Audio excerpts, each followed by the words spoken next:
नमस्कार दोस्तों। हम हिमाचल प्रदेश की ज्योग्राफी की सीरीज को शुरू करने जा रहे हैं। इस सीरीज में हम डिस्ट्रिक्ट वाइज ज्योग्राफी को कवर करेंगे और डिस्ट्रिक्ट में आने वाली valleys, river, passes, peaks, glaciers, lakes, environment के से रिलेटेड कुछ important reserve areas, biosphere reserves, national parks, wild life sanctuaries और रामसर साइट्स और कुछ मिसलेनियस चीजें जिसमें कि इंपॉर्टेंट अगर कोई मिनरल वहां पर मिलता है उसको देखेंगे। यदि कोई इंपॉर्टेंट ट्राइब्स उस डिस्ट्रिक्ट में रहती है तो उसके बारे में भी जानेंगे। वहाँ पे कौन से फेयर्स एंड फेस्टिवल मनाए जाते हैं इसके बारे में भी हमें जानने को मिलेगा। और साथ ही साथ में यदि कोई टेम्पल और मोनेस्ट्री वहाँ पे है तो उसके बारे में भी हम जानेंगे। शुरू करने से पहले हम हिमाचल के बारे में थोड़ा सा बेसिक चीजें देखेंगे। उसके बाद हम ज्योग्राफी से रिलेटेड कुछ कॉन्सेप्ट्स को देखेंगे। फिर उसके बाद हम डिस्ट्रिक्ट वाइज चीजों को शुरू करेंगे। तो शुरू करते हैं। सबसे पहले अगर बात की जाए तो हिमाचल प्रदेश का नाम सभी को पता है कि संधि विच्छेद किया जाए हिमाचल का तो वो हिम जमा आंचल हमें देखने को मिलता है। जिसका मतलब ही है कि the mountain in the cradle of snow capped mountains. तो इसका नाम जो था ये आचार्य देवांकर दत्त शर्मा जी ने दिया था, जो कि संस्कृत के प्रख्यात स्कॉलर माने जाते हैं, जो कि मशूरा से बिलोंग करते हैं थे। तो इन्होंने 1948 में एक वीकली निकाली थी जिसका नाम था विश्व शांति। और जो शुभम दत्त शास्त्री थे उन्होंने मदद की थी इस वीकली को निकालने में। और साथ ही साथ में 12 अक्टूबर 1956 को इन्होंने संस्कृत मंथली का भी शुरुआत की थी, जिसे दिव्य ज्योति के नाम से जाना जाता था, जिसमें जो केशव शर्मा जी थे वो उसके चीफ एडिटर थे। अगर हम जर्नी की बात करें, नेम की जर्नी की बात करें, तो 1947-48 के समय में हिमाचल में छोटी छोटी प्रिंसली स्टेट्स हुआ करती थी, जिसमें पंजाब हिल स्टेट्स और शिमला हिल स्टेट्स हमें देखने को मिलते हैं। शिमला हिल स्टेट्स भले ही नंबर में ज्यादा थी परंतु ये एरिया में काफी छोटी थी। और पंजाब हिल स्टेट्स में 11 से 12 हिल स्टेट्स आते थे, जिसका एरिया ज्यादा था compare to Shimla hill states से। अगर हम बात करें तो सेंट्रल गवर्नमेंट ने हिमाचल की अपील एक्सेप्ट कर दी थी कि हिमाचल को एक अलग से स्टेट बनाया जाएगा और इंडिया के साथ उसका मर्जर किया जाएगा। तो उससे पहले सोलन में 26 से 28 जनवरी 1948 को सोलन सम्मेलन आयोजित किया जाता है, जिसमें ये बात की जाती है कि जो आपके हि, हिमाचल है इसको इंडिया के साथ मर्ज किया जाएगा और साथ ही साथ में एक इंडिविजुअल हिल स्टेट का दर्जा भी दिया जाएगा। सोलन सम्मेलन को चेयर करने वाले जो थे वो उनका नाम था दुर्गा सिंह जी, जो कि राजा थे बघाट एरिया के।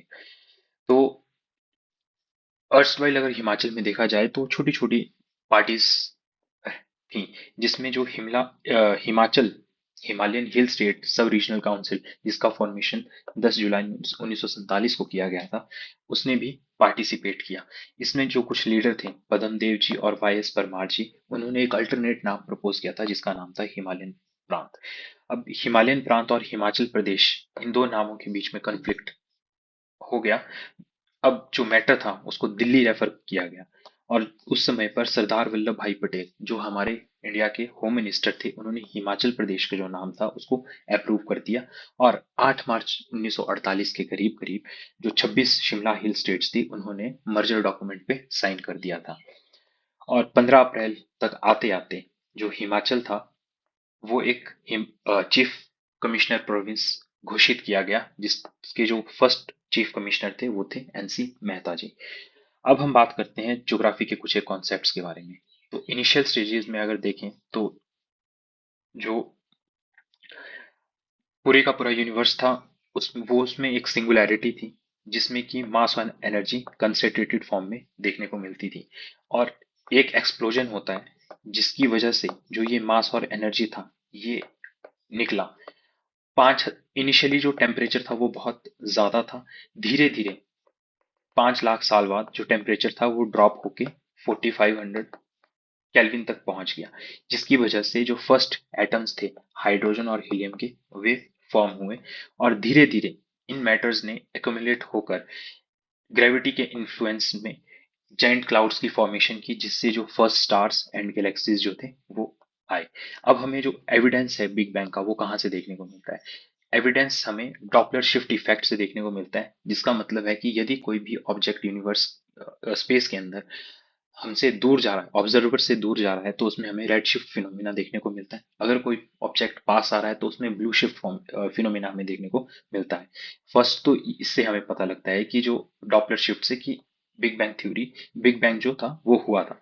And second thing is accelerating expansion of universe. इसकी बात एडविन हबल ने की थी। उन्होंने कहा था कि हमारी गैलेक्सी से बाहर जितनी भी गैलेक्सीज हैं ये सभी हमसे दूर जा रही है। ये 1929 के ड्यूरेशन में एडविन हबल ने बताया था कि speed is directly proportional to the distance from us. And third is the cosmic microwave background radiations. ये रेडिएशंस वे हैं जो इनिशियली बिग बैंग के समय पर निकली थी, तो उनकी डिटेक्शन भी हमारे टेलीस्कोप्स ने की है। अब अगर हम बात करें कि अर्थ की फॉर्मेशन कैसे हुई, तो हमने देखा कि 13.8 बिलियन ईयर्स अगो जो था वो बिग बैंग हुआ। तो धीरे धीरे जो गैशियस गैस हाइड्रोजन और हीलियम थे, और इनिशियली प्लाज्मा स्टेट में जितना भी चीजें थी वो जब कूल हुई तो हाइड्रोजन और हीलियम की फॉर्मेशन हुई। तो धीरे धीरे करके वो हाइड्रोजन और हीलियम फ्यूज होके और भी एलिमेंट्स में कन्वर्ट हुए। तो 4.6 बिलियन ईयर्स अगो अर्थ की फॉर्मेशन शुरू होती है। तो इनिशियली इनिशियल स्टेज में जो अर्थ थी वो काफी ज्यादा वॉलेटाइल स्टेट में थी। ग्रेविटेशनल कोलैप्स हुआ, और साथ ही साथ में जो एलिमेंट्स की डिफरेंशिएशन थी वो according to the density form हुई। जो सबसे हैवी एलिमेंट्स थे जिसमें निकल और आयरन जो थे वे कोर में जाके कंसंट्रेट हो गए। जो अपर लेयर्स थी उसमें हमें सिलिकल एल्यूमिनियम और सिलिका मैग्नीज देखने को मिलता है। और धीरे धीरे सॉलिडिफिकेशन आकर हुई। और इसके बाद फॉर्मेशन ऑफ जब मून हुआ तो उस समय पर भी अर्थ की हीटिंग हुई, तो उससे और जो एलिमेंट्स थे वो भी सरफेस पर आगे जो इनिशियल स्टेजेस में डाउन साइड इनर साइड को जा चुके थे। तो जो मून था उसकी फॉर्मेशन ने भी अर्थ की फॉर्मेशन के ऊपर इम्पैक्ट किया है। अगर हम फॉर्मेशन ऑफ एटमॉस्फेयर की बात करें तो ये 2 स्टेजेस में हुआ था। फर्स्ट स्टेज में तो इनिशियली हाइड्रोजन और हीलियम के जितने भी एटम्स थे वो सब कंसंट्रेट होके नए एटम की फॉर्मेशन करके एक टेरेस्ट्रियल ऑब्जेक्ट की फॉर्मेशन करते हैं। बट जो सेकंड स्टेज थी उसमें क्या हुआ कि जो सोलर फ्लेयर्स थी उन्होंने इनिशियल स्टेजेस में जो अर्थ के अराउंड एटमॉस्फेयर फॉर्म हुआ था हाइड्रोजन और हीलियम का उसको वाइप आउट कर दिया था। पर सेकंड स्टेज में जो इंटीरियर ऑफ द अर्थ था उससे डीगैसिंग हुई, जिससे कि जो nitrogen, carbon dioxide, ammonia, methane, water vapours जो थे वो बाहर निकले, कुछ और भी गैसेस थी। तो धीरे धीरे जो आपके गैसेस थी जब वो सरफेस हुई तो उसके साथ वाटर मॉलिक्यूल भी सरफेस हुए थे।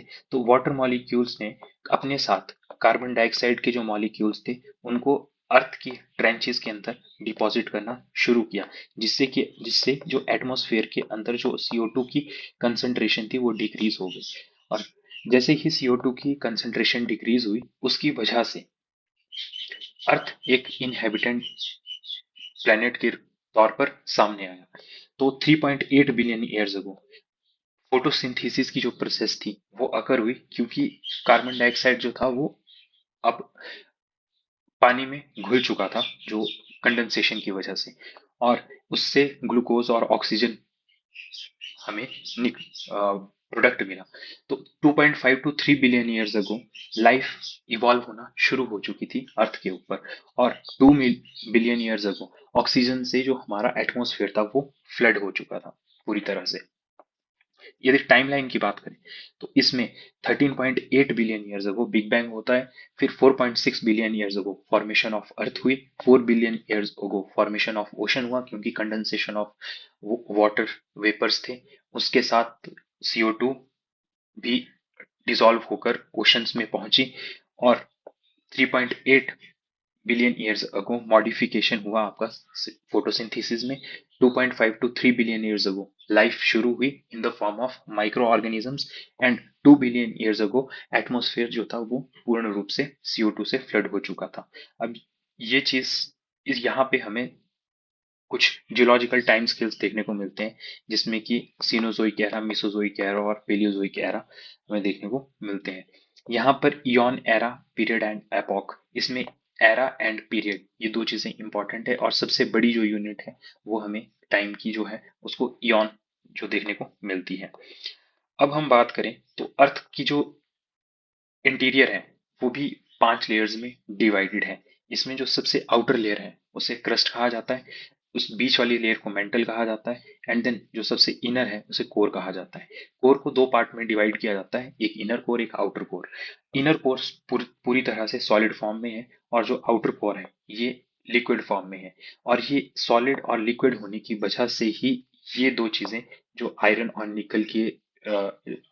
निकल के जो एलिमेंट्स हमें यहाँ पे देखने को मिलते हैं, इसकी वजह से अर्थ के अराउंड हमें मैग्नेटिक जो लाइंस है, फील्ड लाइंस है, उस वो भी देखने को मिलती है। और जो कोर है इसे हम लोग बैरिस्फीयर के नाम से भी जानते हैं। कोर को डिवाइड करने वाली, आउटर कोर और इनर कोर को डिवाइड करने वाली डिस्कंटिन्यूटी को लेमैन डिस्कंटिन्यूटी कहते हैं। और मेंटल और कोर को डिवाइड करने वाली डिस्कंटिन्यूटी को गुडरबर्ग डिस्कंटिन्यूटी कहते हैं। मेंटल भी दो पार्ट में डिवाइडेड है, upper mantle and lower mental. और इन दोनों को मिलाकर जो मेंटल का एक और नाम है दैट इज कॉल्ड मेसोस्फीयर। मेसोस अपर मेंटल और लोअर मेंटल को डिवाइड करने वाली डिस्कंटिन्यूटी को रेपिटेड डिस्कंटिन्यूटी कहते हैं। ठीक है, और ये जो आपका मेंटल और कोर है इसको डिवाइड करने के लिए गुटन्सबर्ग डिसकंटिन्यूटी है। अब अगर क्रस्ट और मेंटल की बात करें तो क्रस्ट और मेंटल को डिवाइड करने वाली डिसकंटिन्यूटी को मोरविक डिसकंटिन्यूटी कहते हैं। अब जो मेंटल का सबसे अपर पार्ट होता है और जो कि क्रस्ट के साथ मिलाकर हमें लिथोस्फीयर की फॉर्मेशन करता है। ठीक है, तो lithosphere crust plus upper layer of mental है। और ये जो अपर लेयर ऑफ मेंटल से एक लेयर डाउन आती है that is called asthenosphere. Asthenosphere जो है ये विस्कस और सेमी मॉल्टन मटेरियल होता है, जिसके ऊपर हमारी कॉन्टिनेंटल प्लेट्स और कॉन्टिनेंटल क्रस्ट और ओशनिक क्रस्ट जो है ये भी फ्लोट करती हैं। तभी हमें चेंजेस देखने को मिलता है। ठीक है, कहीं पे ट्रेंचेस फॉर्म होती है, कहीं पे रिजिस फॉर्म होती है।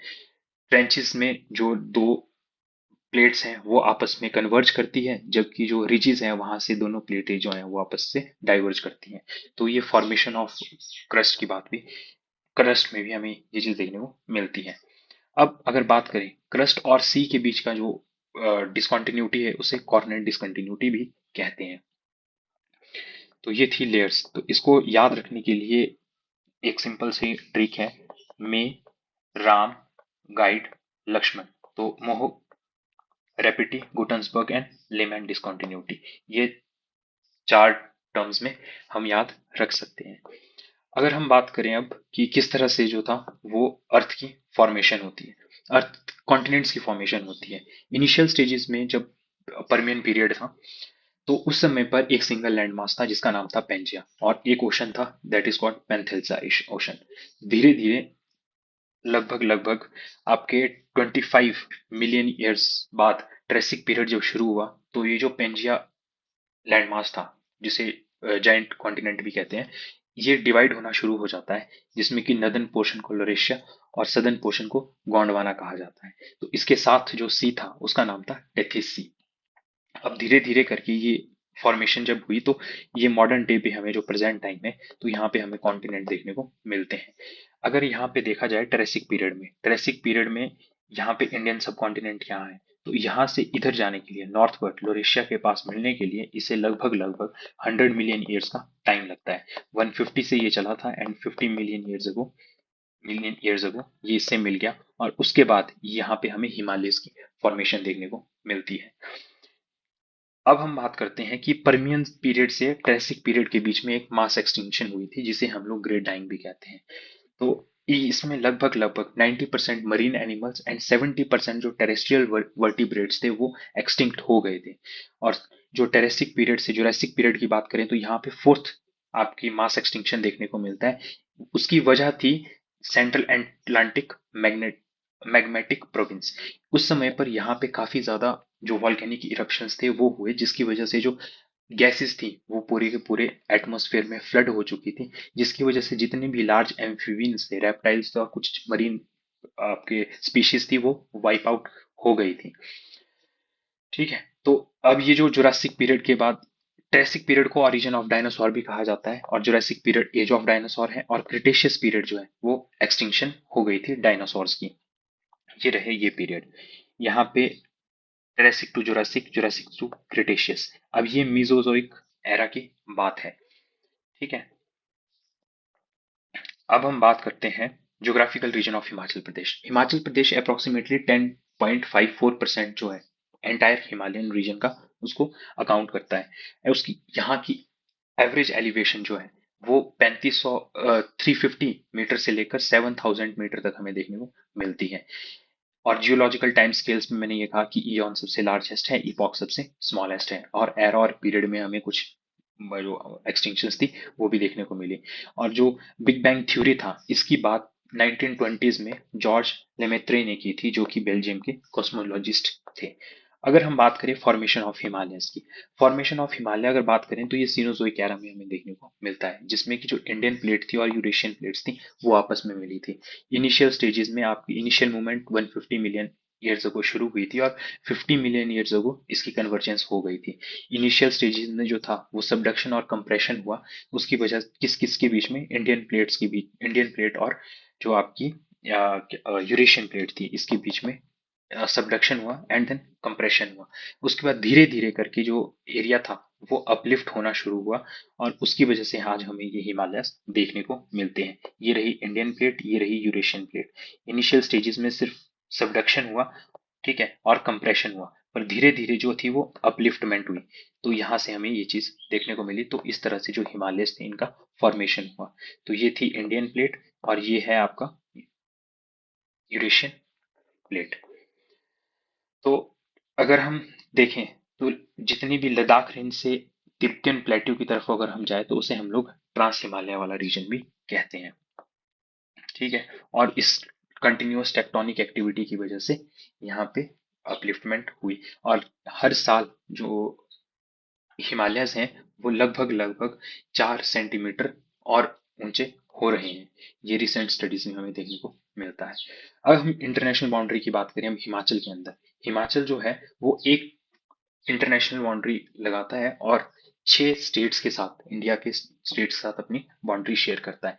इसमें अगर देखा जाए तो इंटरनेशनल बाउंड्री में तिब्बत के साथ जब ये बाउंड्री शेयर करता है तो उसमें जो किन्नौर और लाहौल स्पीति वाला जो इलाका है, खासकर स्पीति वाला इलाका, वो एरिया तिब्बत के साथ टच होता है। और उत्तराखंड के साथ सिरमौर, शिमला और किन्नौर वाला एरिया आता है। हरियाणा के साथ सोलन और सिरमौर वाला एरिया आता है। यूपी के साथ बहुत छोटा सा एरिया ट्रैक्ट यहाँ पे लगता है, जहाँ से यमुना नदी भी हमें देखने को मिलती है, जिसका नाम है बहराल वाला एरिया। ये सिरमौर में पड़ता है, ये यूपी के साथ बाउंड्री टच करता है।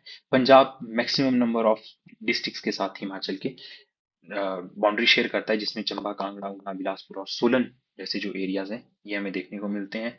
और जम्मू कश्मीर के साथ, जम्मू कश्मीर चंबा और कांगड़ा के साथ अपनी बाउंड्री शेयर करता है, जिसमें जो इंपॉर्टेंट रीजन है जैसे कठुआ वाला रीजन है, ये पठानकोट का, पठानकोट जम्मू कश्मीर का, और जो गुरदासपुर वाला रीजन है पंजाब का, यहाँ पे इनकी हमें बाउंड्री भी देखने को मिलती है। और लद्दाख में हम लाहौल और चंबा के साथ इंटरनेशनल बाउंड्री, नेशनल बाउंड्री लगाते हुए दिखती है स्टेट्स के साथ। अब हिमाचल प्रदेश के अंदर 1964 में शिमला को समर कैपिटल बनाया जाता है जॉन लॉरेंस के द्वारा। ये जॉन लॉरेंस वही हैं जिन्हें लॉर्ड डलहौजी ने after the second Anglo Sikh war के बाद बोर्ड ऑफ एडमिनिस्ट्रेशन में अपॉइंट किया था पंजाब के लिए। तो इसमें जो हेनरी लॉरेंस और जॉन लॉरेंस थे ये दोनों भाई थे, और साथ ही साथ में जो चार्ल्स मेंसल थे वो भी इस बोर्ड ऑफ एडमिनिस्ट्रेटर में हमें देखने को मिलते हैं। तो जो लॉर्ड डलहौजी थे इनका टाइम पीरियड 1848 टू 1856 के बीच में हमें देखने को मिलता है। और जो जॉन लॉरेंस थे ये बाद में चलकर 1864 से 1869 के बीच में हमें इंडिया के वॉइस रॉय भी, गवर्नर जनरल भी देखने को मिलते हैं। ठीक है, तो इस समय पर आपके जो ये जब जॉन लॉरेंस के साथ 1876 में जब समर कैपिटल पंजाब प्रोविंस को बनाया गया, तो उस समय पर जो इंडिया के गवर्नर जनरल थे, सॉरी वॉइस रॉय जो थे, वो थे जॉन लॉरेंस यहाँ पर इस टाइम पीरियड के ऊपर। और इस टाइम पीरियड में जो लॉर्ड डलहौजी थे वो यहाँ के गवर्नर जनरल थे। ठीक है,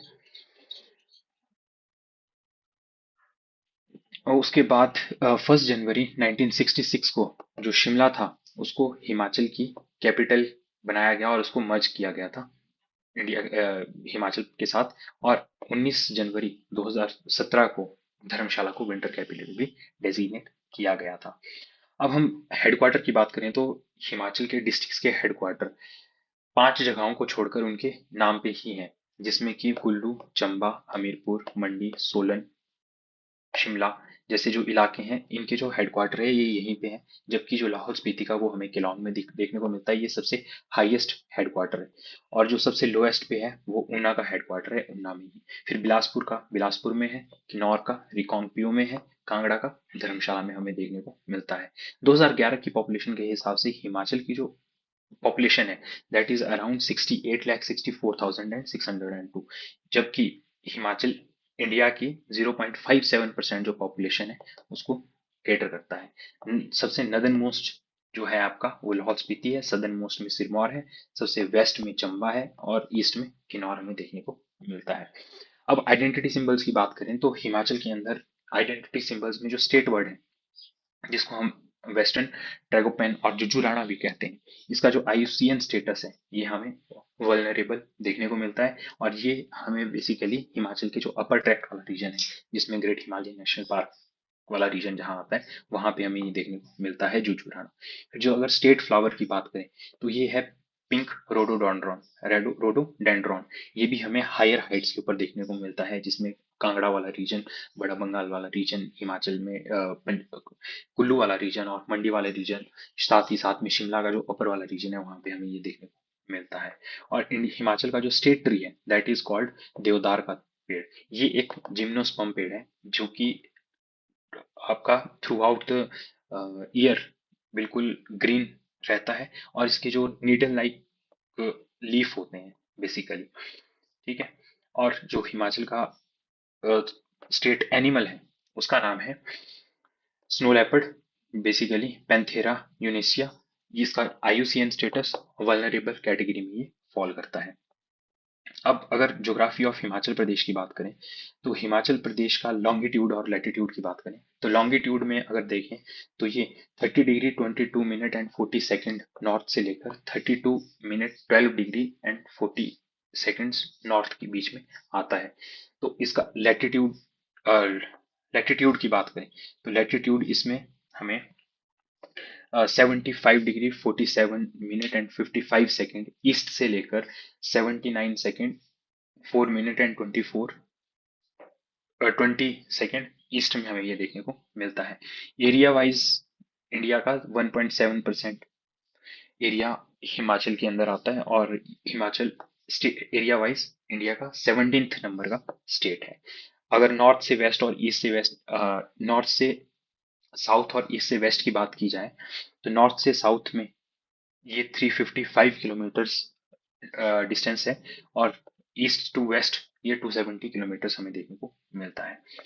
अब सबसे पहला जो रीजन है वो है आउटर हिमालयस का रीजन, जिसे हम सब हिमालयन जोन भी और शिवालिक जोन भी कहते हैं। और अगर बात करें तो इसका एक और नाम है मैनाक पर्वत और मानक पर्वत। तो इसकी एवरेज हाइट जो है वो 350 से लेकर 1500 मीटर्स तक हमें देखने को मिलती है, जिसमें कि 30% जो एरिया है वो हिमाचल का वो शिवालिक्स में कवर होता है, जबकि 55% ऑफ टोटल कल्टिवेटेड एरिया इस रीजन में आता है। अगर इसकी विड्थ की बात की जाए तो ये विड्थ 10 to 40 किलोमीटर्स के बीच में हमें देखने को मिलती है, और एवरेज रेनफॉल यहाँ पे 1500 mm के बीच में देखने को मिलता है। और यहाँ पे हमें जो बेसिक ज्योग्राफिकल फीचर्स देखने को मिलती है उसमें जो चोर्स हैं ये एक काफी इंपॉर्टेंट रोल प्ले करते हैं। यहाँ पे बेसिकली सिट्रस फ्रूट्स उगाए जाते हैं, और यहाँ पे हमें दून वैलीज भी देखने को मिलती हैं, जैसे कि क्यारदा दून ये नाहन के पास सिरमौर में हमें देखने को मिलती है, नालागढ़ दून ये हमें सोलन में देखने को मिलता है, साथ ही साथ में जसवान दून ये हमें कांगड़ा में देखने को मिलता है। फिर उसके बाद नूरपुर के पास हमें ये दून देखने को मिलते हैं। और जो चोर्स हैं वो ये बेसिकली ये सीजनल स्ट्रीम्स होती हैं, और दून वैलीज आसपास दो पहाड़ियों के बीच का इलाका है जो बहुत ज्यादा वाइड है, ठीक है। अब शिवालिक रेंज की फॉर्मेशन सबसे लेट पार्ट में ही हुई है। तो ये हमें यहाँ पे दो जो फिजिकल फीचर्स थे दून्स एंड चोज ये हमने देख लिया। और इन दून वैलीज में अगर देखा जाए तो क्यारदा दून, नालागढ़, ऊना, जसवान, नूरपुर दून इसकी लोकेशंस आप देख सकते हैं। माउंटेन रेंजेस जो यहाँ पे हैं, यहाँ पे हमें सेन धार, धाटी धार जो ये सिरमौर में देखने को मिलती है, नालागढ़ रेंज, कसौली धार ये सोलन में देखने को मिलती है। 16 सिंगी धार और चौमुखी धार ये हमीरपुर, कांगड़ा और ऊना में देखने को मिलती है, जबकि हाथी धार और सियाल धार जो है ये कांगड़ा और चंबा के बीच में देखने को मिलती है। यहाँ से हम इनको देख सकते हैं, जैसे कि सबसे पहली है भाटी धार, ठीक है, नालागढ़ रेंज, फिर आ गया कसौली धार, ठीक, फिर आ गया ये 16 सिंगी धार, ये हमें बिलासपुर, हमीरपुर और कांगड़ा के यहाँ पे देखने को मिलती है। चौमुखी धार हो गया, फिर हाथी धार और सियाल धार जो है ये चंबा और कांगड़ा की बाउंड्री पे हमें देखने को मिलती है। अब सेकंड जो है रीजन है वो है lesser Himalaya, lower Himalaya, central zone और middle Himalaya, middle hill zone. यहाँ पे ये वाला रीजन हमें, ये रीजन देखने को मिलता है, ये वाला। तो इस रीजन में जो एवरेज हाइट है वो 700 मीटर टू 4500 मीटर तक हमें देखने को मिलती है। ये हिमाचल का 10% एरिया को कवर करता है, जबकि 30% ऑफ कल्टीवेशन इस एरिया में की जाती है। यहाँ पे रेनफॉल 1500 से 3000 mm के बीच में हमें देखने को मिलती है, जबकि इसकी विड्थ 75 टू 100 किलोमीटर के बीच में है। इसमें हमें दो इंपॉर्टेंट रेंजेस देखने को मिलती है। First one is Dhauladhar, second one is Pir Panjal. Dhauladhar जो है ये बद्रीनाथ के पास से डिवाइड होती है ग्रेट हिमालयन रेंज से, और ये पीर पंजाल के पास आके मिलती है, जो कि यहाँ पे हमें बड़ा बंगाल वाले रीजन में देखने को मिलता है, जहां से हमारी रावी नदी की शुरुआत भी होती है, ठीक है। और पीर पंजाल की बात करें तो ये मैंने ये कहा कि ये सबसे डोमिनेंट रेंज है चंबा के अंदर। पीर पंजाल ये वाली जो रेंज है ये सबसे डोमिनेंट रेंज है चंबा के अंदर। और ये वाटर डिवाइड का भी काम करती है दो रिवर्स के बीच में, एक चिनाब रिवर है और दूसरी ब्यास रिवर है। और पीर पंजाल जो है ये सबसे बिगेस्ट रेंज है लेसर हिमालय की। और सेकंड जो इसी में हमें देखने को मिलती है range, that is Dhauladhar range, ठीक है। धौलाधार रेंज का मतलब है व्हाइट पीक्स बेसिकली, और इसका एक अल्टरनेट भी नाम हमें देखने को मिलता है जिसका नाम है मोलाक पर्वत। ये ग्रेट हिमालयन से सेपरेट होती है नियर बद्रीनाथ, ये मैंने आपको बता दिया। और साथ ही साथ में अगर देखा जाए तो ये सतलुज इस धार को काटती, इस रेंज को काटती है एट द रामपुर, और ब्यास इसको काटती है एट लारजी। ये बात आपको याद रखनी है। उसके बाद बड़ा बंगाल वाला जो रीजन है यहाँ पे हमने देख लिया, तो जहाँ पे नॉर्थन पार्ट ऑफ धौलाधार और southern part of Pir Panjal जहाँ पे मिलता है, तो यहाँ पे हमें नाग का टिब्बा भी देखने को मिलता है। अगर हम बात करें तो ये रहा आपका बड़ा बंगाल वाला, ये रीजन बड़ा बंगाल वाला रीजन है, ये वाला रीजन, ठीक है। और धौलाधार रेंज जो है ये बाउंड्री भी बनाती है कुल्लू और मंडी के बीच में, और ये शिमला और सिरमौर के बीच में भी बाउंड्री बनाती है, क्योंकि चूड़धार जो पीक है सोलन में, ये जो रही आपकी शिमला के बाद, ये रही चूड़धार पीक, ये वाली। और ये ऑफशूट है धौलाधार का।